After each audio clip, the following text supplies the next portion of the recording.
Adobe ഇല്ലുസ്ട്രേറ്ററിനെ പറ്റി എല്ലാ കാര്യങ്ങളും പഠിപ്പിക്കുന്ന വീഡിയോ സീരീസിലെ ഒരു എപ്പിസോഡാണിത്. ഈ സീരീസിൽ വരുന്ന എല്ലാ വീഡിയോസും ഞാൻ ഒരു പ്ലേലിസ്റ്റ് ആയിട്ട് ക്രിയേറ്റ് ചെയ്ത് ഇവിടെ ഐ ബട്ടണിലും അതുപോലെ ഡിസ്ക്രിപ്ഷനിൽ ലിങ്ക് ആയിട്ട് കൊടുത്തിട്ടുണ്ട്. ഞാൻ എപ്പോഴും വീണ്ടും പറയുന്നത് വേറെ ഒന്നും കൊണ്ടല്ല, പുതിയ ആൾക്കാർ ഈ വീഡിയോ ആണ് ആദ്യം കാണുന്നത് എന്നുണ്ടെങ്കിൽ അവർക്കൂടെ മനസ്സിലാവാൻ വേണ്ടിയിട്ടാണ് പറയുന്നത്. അപ്പോൾ പ്ലേലിസ്റ്റിൽ പോയി കഴിഞ്ഞാൽ നിങ്ങൾക്ക് എല്ലാ വീഡിയോസും, ഈ സീരീസ് വരുന്ന എല്ലാ വീഡിയോസും ലിസ്റ്റായിട്ട് കാണാനായിട്ട് പറ്റും. അപ്പോൾ ഇന്ന് നമ്മളുടേതായ ഒരു പാറ്റേൺ എങ്ങനെ ക്രിയേറ്റ് ചെയ്യാൻ പറ്റും, നമുക്ക് ഇഷ്ടമുള്ള ലോഗോ അല്ലെങ്കിൽ ഷേപ്പൊക്കെ വെച്ച് ഒരു പാറ്റേൺ എങ്ങനെ ക്രിയേറ്റ് ചെയ്യാനും അതെങ്ങനെ യൂസ് ചെയ്യാനും പറ്റും എന്നുള്ളതാണ് നോക്കാൻ പോകുന്നത്. അപ്പോൾ അത് നമുക്ക് പോയി നോക്കാം. അപ്പോൾ നമ്മളിന്ന് പാറ്റേൺ ക്രിയേറ്റ് ചെയ്യാൻ പോകുന്നത് നമ്മളുടെ കാർഷിൻ്റെ കെ എന്ന് പറയുന്ന ലോഗോയുടെ ആ പോർഷൻ വെച്ചിട്ടാണ്. അപ്പോൾ ഞാൻ ആ കെ എന്നുള്ള പോർഷൻ ഇവിടെ എടുത്തിട്ടുണ്ട്. അതിനെ ഞാൻ ഓൾട്ടും ഷിഫ്റ്റും പ്രസ് ചെയ്ത് ക്ലിക്ക് ചെയ്ത് ഇങ്ങോട്ട് ഡ്രാഗ് ചെയ്ത് ഒരു കോപ്പിയും കൂടെ ക്രിയേറ്റ് ചെയ്തു. നിങ്ങളും ഏതെങ്കിലും ഒരു ഷേപ്പോ അതേപോലെ ഏതെങ്കിലും ഒരു ലോഗോ വേണമെങ്കിൽ അങ്ങനെ എടുക്കാം. ഏതെങ്കിലും ഒരു ഷേപ്പ് എടുത്താലും മതി. എന്നിട്ട് ഇതുപോലെ ചെയ്ത് നോക്കിയാൽ മതി. എന്നിട്ട് ഞാൻ ഇവിടെ വന്നിട്ട് റിഫ്ലക്റ്റ് ചെയ്യാണ്, അതായത് ഫ്ലിപ്പ് ചെയ്യുകയാണ്. നിങ്ങൾക്ക് ഇവിടെ ഈ ഓപ്ഷൻ കാണുന്നില്ലെങ്കിൽ റൈറ്റ് ക്ലിക്ക് ചെയ്തിട്ട് ട്രാൻസ്ഫോം റിഫ്ലക്റ്റ് എന്ന് കൊടുത്തിട്ട് ഇതിൽ ഈ ഓപ്ഷൻസ് രണ്ടും അവൈലബിൾ ആണ്. അത് കൊടുത്തിട്ട് ഓക്കെ കൊടുത്താൽ മതി. ഇപ്പോൾ ക്യാൻസൽ കൊടുക്കാം. എന്നിട്ട് ഞാൻ ഇതിനടുത്ത് ഇങ്ങോട്ട് വയ്ക്കാം. ഇനി നമുക്കിതിനെ പാറ്റേൺ ആക്കാനായിട്ട് ഇതിനെ നമ്മൾ സെലക്ട് ചെയ്തതിന് ശേഷം വിൻഡോയിൽ വന്നിട്ട് പാറ്റേൺ ഓപ്ഷൻസ് എന്ന് പറഞ്ഞ ഓപ്ഷൻ ഉണ്ട്. ഇത് വരുമ്പോഴത്തേന് നമ്മളിവിടെ ക്ലിക്ക് ചെയ്യണം. ഇവിടെ ക്ലിക്ക് ചെയ്തിട്ട് മേക്ക് പാറ്റേൺ എന്ന് കൊടുക്കണം. അപ്പോൾ ഇതിൽ പറയുന്ന വേറെ ഒന്നുമില്ല, നമ്മൾ ഈ സ്വാച്ചസ് എന്ന് പറഞ്ഞ് ഇവിടെ കാണുന്ന ഈ ഒരു പാനലിൽ ഈ ഒരു പാറ്റേൺ അവർ ആഡ് ചെയ്യും എന്നുള്ളതാണ് പറയുന്നത്. ഓക്കെ കൊടുക്കാം. എന്നിട്ട് നമുക്കപ്പോൾ ഇവിടെ പാറ്റേൺ ക്രിയേറ്റ് ആയി വന്നിട്ടുള്ളത് കാണാൻ പറ്റും. ഈ പാറ്റേണിൻ്റെ ഇടയിൽ വരുന്ന ഗ്യാപ്പ്, അതാണ് നമുക്കിവിടെ വിഡ്ത്ത് ഹൈറ്റായിട്ട് സെറ്റ് ചെയ്ത് കൊടുക്കാൻ പറ്റുന്നത്. ഞാനിപ്പോൾ 350 200 കൊടുത്തു കഴിഞ്ഞാൽ അതനുസരിച്ച് വിഡ്ത്തും ഹൈറ്റും മാറുന്നത് കാണാൻ പറ്റും. അതേപോലെ തന്നെ ഇവിടെ വേറൊരു ഓപ്ഷനുണ്ട്, ഡിം കോപ്പീസ് എന്ന് കൊടുത്തു കഴിഞ്ഞാൽ ഈ പുറകിൽ കാണുന്ന ഇത് ഇത്രയും കോപ്പീസും ഇതാണ് നമ്മൾ ഒറിജിനൽ ഇത്. അപ്പോൾ അതിനെ മാത്രം ഒന്ന് ഡിം ചെയ്തിട്ട് ഇത് നമുക്ക് കൂടുതൽ കോൺസെൻട്രേറ്റ് ചെയ്ത് കാണാൻ വേണ്ടിയിട്ട്, കൂടുതൽ ഒന്ന് ഹൈലൈറ്റ് ചെയ്ത് കാണാൻ വേണ്ടിയിട്ടാണ് അത് കൊടുക്കുന്നത്. ഡിം കോപ്പീസ് നമുക്ക് മാറ്റാം. പിന്നെ ഇതിപ്പോൾ ഇങ്ങനെ കാണുന്നത് ജസ്റ്റ് നമുക്കൊരു ഇത് കാണിച്ചു തരുന്നു എന്നുള്ളത്, എങ്ങനെയാണ് അത് വർക്ക് ചെയ്യുന്നതെന്നൊന്ന് കാണിച്ചു തരുന്നു എന്ന് മാത്രമേ ഉള്ളൂ. അത് നമുക്ക് ഇഷ്ടമുള്ള രീതിയിൽ, ഇഷ്ടമുള്ള അത്രയും വരുന്ന രീതിയിൽ നമുക്ക് വരയ്ക്കുന്ന സമയത്ത് ചെയ്യാൻ പറ്റും. ഇതിപ്പോൾ ജസ്റ്റ് നമ്മളെ കാണിച്ചു തരുന്നതാണ്. നമുക്കിപ്പോൾ കോപ്പീസിൻ്റെ ഇവിടെ 7x7 കൊടുത്തു കഴിഞ്ഞാൽ അത്രയും കോപ്പീസ് കാണിക്കും. 3x3 ആണെങ്കിൽ അത്രയും കോപ്പീസ് കാണിക്കും. ആ രീതിയിൽ ഇവിടെ നമുക്ക് ജസ്റ്റ് കാണാൻ പറ്റും അത്. പിന്നെ ഇതിൽ ഇവിടെ ടൈൽ ടൈപ്പ് എന്ന് പറഞ്ഞുണ്ട്. ടൈൽ ടൈപ്പിൽ നമുക്ക് ഓരോ ടൈപ്സായിട്ട് മാറ്റി നോക്കിക്കഴിഞ്ഞാൽ അതിൻ്റെ വ്യത്യാസം കാണാൻ പറ്റും. Brick by row, brick by column, hex by column, hex by row. പിന്നെ ഇവിടെ നമുക്ക് ഓവർലാപ്പ് എന്ന് പറഞ്ഞൊരു ഓപ്ഷൻ കാണുന്നുണ്ട്. ഇതെന്ന് പറഞ്ഞു കഴിഞ്ഞാൽ നമ്മളിത് ഇങ്ങനെ അടുത്തടുത്ത് വരുന്ന സമയത്ത് കണ്ടില്ലേ ഓവർലാപ്പ് ചെയ്യുന്നുണ്ട്. ഇങ്ങനെ ഓവർലാപ്പ് ചെയ്യും, അത് ലെഫ്റ്റിൽ റൈറ്റിൽ ഓവർലാപ്പ് ചെയ്യും. ഞാൻ കാണിച്ചു തരാം.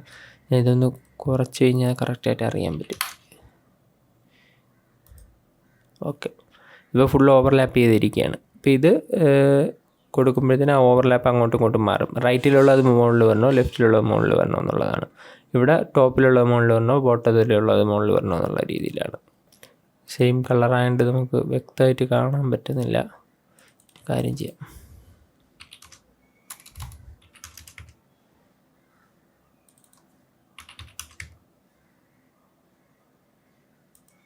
കണ്ടോ ഇവിടെ ശ്രദ്ധിച്ചോ,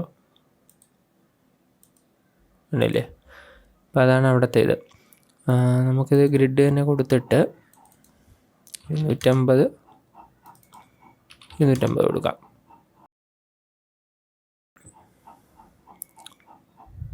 വിട്ട് നമുക്കൊരു 300 കൊടുക്കാം.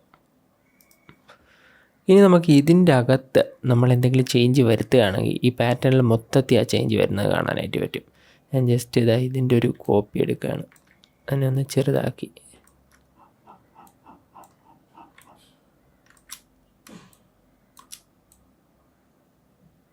ഇവിടെ വെച്ച് ഉണ്ടല്ലോ. അതേപോലെ ആ പാറ്റേണിൽ മാറ്റങ്ങൾ വരണതായിട്ട് നമുക്ക് കാണാൻ പറ്റും. ഇനിയിപ്പോൾ എനിക്ക് ഇവിടെ വേണമെങ്കിൽ എന്തെങ്കിലും വരയ്ക്കണമെങ്കിൽ ഈ ടൂൾസൊക്കെ എടുത്തിട്ട് നമുക്ക് ഇവിടെ വരയ്ക്കാനും പറ്റും. ഞാൻ കളർ ഒന്ന് ചേഞ്ച് ചെയ്യാം.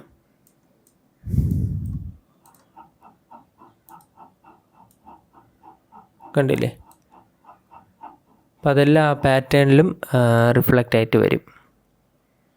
അപ്പോൾ ഈ പാറ്റേണിന് നമുക്കൊരു പേര് കൊടുക്കാം. ഇവിടെ നെയിം എന്നുള്ളിടത്ത് ക്ലിക്ക് ചെയ്തതിന് ശേഷം നമുക്ക് ഇതിൽ കാർഷ് പാറ്റേൺ എന്ന് കൊടുക്കാം. കാർഷ് പാറ്റേൺ. അതിനുശേഷം ഇവിടെയല്ല ക്ലിക്ക് ചെയ്യാനുള്ളത്, അത് നമ്മൾ ഓർത്തോണം. ഇവിടെയാണ് അതിൻ്റെ ഓപ്ഷൻസ് വരുന്നത്. നമ്മൾ പെട്ടെന്ന് ഇവിടെ നോക്കിക്കഴിഞ്ഞാൽ അതൊന്നും കാണില്ല. ഡൺ കൊടുത്താൽ മാത്രമേ നമുക്ക് ആ ഒരു പാറ്റേൺ കിട്ടും. നമ്മൾ ഡൺ കൊടുക്കുന്നു. അയ്യോ, പാറ്റേൺ അല്ലേ അവിടെ പോയി? എങ്ങും പോയിട്ടില്ല. നമ്മളതവിടെ സാമ്പിൾ കണ്ടതാണ്. നേരത്തെ നമ്മൾ പറഞ്ഞ് എങ്ങനെ ഇരിക്കും എന്നുള്ളത്. അപ്പോൾ ഇതെങ്ങനെ വർക്ക് ചെയ്യുന്നു എന്ന് കാണാനായിട്ട് നമുക്ക് ആദ്യം ഇതിനെ ഒന്ന് ഇങ്ങോട്ട് മാറ്റി വയ്ക്കാം. അതിനുശേഷം നമുക്ക് എന്ത് ചെയ്യാം, ഒരു സർക്കിൾ വരച്ച് നോക്കാം അല്ലേ.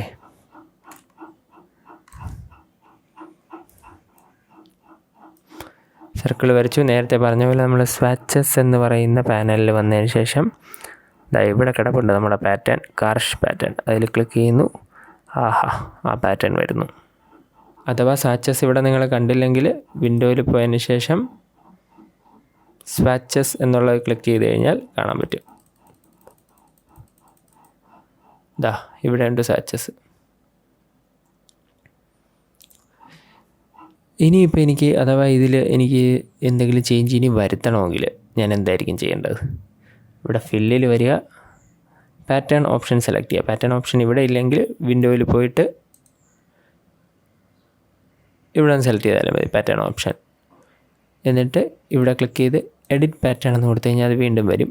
എനിക്കിതാ ഈ സാധനം വേണ്ട, അതിനെ ക്ലിക്ക് ചെയ്യുന്നു, ഞാൻ ഡിലീറ്റ് ചെയ്ത് കളയുന്നു. ഇവിടെ ഡൺ കൊടുക്കുന്നു. അപ്പം ആ ഒരു പാറ്റേണിൽ നിന്ന് ആ ഒരു പോർഷൻ, ആ ഒരു ഒബ്ജക്റ്റ് പോയി. ഇനി നമുക്കിതിനൊന്ന് സൈസ് അഡ്ജസ്റ്റ് ചെയ്ത് നോക്കാം. ഇപ്പോൾ നമ്മളുടെ പാറ്റേണും കൂടെ ചെറുതായി. ചില സമയത്ത് നമുക്ക് അങ്ങനെ വേണ്ടി വരും. ചിലപ്പോൾ നമുക്ക് പാറ്റേൺ ചെറുതാവണ്ട, ആ ഒരു പോർഷൻ മാത്രം ചെറുതായി മതി എന്നുണ്ടെങ്കിൽ എന്ത് ചെയ്യണം? നമ്മൾ വിൻഡോയിൽ പോയതിന് ശേഷം ട്രാൻസ്ഫോം എന്ന് പറയുന്ന ഓപ്ഷൻ എടുക്കുക. അതെടുത്തിട്ട് ഇവിടെ 3 വരെയുണ്ട്, അതിൽ ക്ലിക്ക് ചെയ്യണം. ട്രാൻസ്ഫോം ബോത്ത് എന്നുള്ള ഓപ്ഷനാണ് ഇപ്പോൾ കിടക്കുന്നത്. ട്രാൻസ്ഫോം ഒബ്ജക്റ്റ് ഒള്ളി എന്നുള്ളത് കൊടുക്കുക. എന്നിട്ട് നമ്മൾ സൈസ് ചെറുതാക്കി കഴിഞ്ഞാൽ ആ ഒബ്ജക്റ്റ് മാത്രമേ സൈസ് മാറുകയുള്ളൂ, പാറ്റേൺ മാറില്ല. നമ്മൾ റൊട്ടേറ്റ് ചെയ്താൽ പോലും ഒരു വ്യത്യാസവും കാണുന്നില്ല. ഇപ്പോൾ ഇത് സർക്കിളായതുകൊണ്ട് അറിയാൻ പറ്റുന്നില്ല. നമ്മളിപ്പോൾ റെക്റ്റാങ്കിൾ വരച്ച് ഞാൻ റൊട്ടേറ്റ് ചെയ്യുകയാണ്. പാറ്റേൺ റൊട്ടേറ്റ് ആവില്ല, റെക്റ്റാങ്കിൾ മാത്രമേ റൊട്ടേറ്റ് ആവൂ. പിന്നെ ഒരു കാര്യം നിങ്ങൾ ശ്രദ്ധിക്കാനുള്ളത്, നമ്മളിപ്പം ഈ ഒരു ഓപ്ഷൻ കൊടുത്തു കഴിഞ്ഞാൽ ഈ ഓപ്ഷൻ ഇതിങ്ങനെ കിടക്കും. അപ്പോൾ നമ്മൾ ട്രാൻസ്ഫോം ബോത്ത് എന്നുള്ളത് ആക്കുക. ചിലപ്പോൾ പിന്നെ നമ്മൾ മറന്നു പോകും. അപ്പോൾ ഇത് യൂസ് ചെയ്ത് കഴിഞ്ഞ് ട്രാൻസ്ഫോം ബോത്ത് എന്നുള്ളത് ആക്കി വെക്കുക. അപ്പോൾ നമ്മൾ പാറ്റേൺ വരയ്ക്കാൻ പഠിച്ചു, അത് എഡിറ്റ് ചെയ്യാൻ പഠിച്ചു, അതെങ്ങനെയൊക്കെ അഡ്ജസ്റ്റ് ചെയ്യുക എന്നുള്ള കാര്യങ്ങൾ പഠിച്ചു. ഇനി നമ്മൾ വേറൊരു കാര്യം ഉള്ളതെന്ന് വെച്ച് കഴിഞ്ഞാൽ, നമ്മളിപ്പോൾ ഒരു ഇമേജ് വയ്ക്കുകയാണെന്ന് വെച്ചോ, ഞാൻ ഇപ്പോൾ കാണിച്ചു തരാം. ഇതിപ്പോൾ സെയിം ലോഗോ തന്നെയാണ്. ഇത് ഞാൻ ചെറുതാക്കാം. ഇത് പക്ഷേ ഒരു PNG ഇമേജാണ്. ഇത് വെക്ടറായിരുന്നു, ഇത് ഇമേജാണ്, ഒരു ഇമേജ് ഫയലാണ്. അപ്പോൾ ഇതിൽ ഞാൻ ക്ലിക്ക് ചെയ്തിട്ട് വിൻഡോയിൽ വന്നിട്ട് പാറ്റേൺ ഓപ്ഷൻ എടുത്തു കഴിഞ്ഞാൽ ഇവിടെ മേക്ക് പാറ്റേൺ കൊടുത്തിട്ട് ഇങ്ങനെ പറയും, pattern cannot contain linked objects, please embed the object and try again.